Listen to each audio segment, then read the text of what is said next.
আমার নাম শফিক আসমি, আমি বগুড়া থেকে আসছি। আমাদেরকে আপনারা যে কারণে স্মরণ করেছেন সেটা হচ্ছে আমরা যা জানি সেটা মানুষের মধ্যে প্রচার করি। আমরা আমাদের জ্ঞানকে আমাদের মধ্যে সীমাবদ্ধ রাখি। তো আমি অনুরোধ করব, আজকে যথেষ্ট আলোচনা হয়েছে, আমাদের মাননীয় ধর্ম উপদেষ্টা এবং অন্যান্য আলোচকবৃন্দ যথেষ্ট আলোচনা করেছেন, কিন্তু আপনারা যা জানেন সেটা যদি আমাদের মতো বাস্তবায়ন করেন তাহলে আমার মনে হয় এই পরিবেশ, শব্দ দূষণ সবকিছু ঠিক হয়ে যাবে।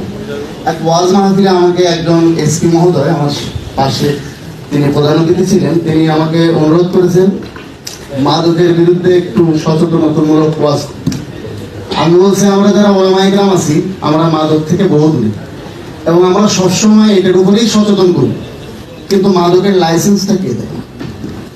আমাদেরকে দিয়ে ওয়াজ করিয়ে নেবেন আর আপনারা লাইসেন্স দেবেন, এটা তো একটা সাংঘর্ষিক বিষয়।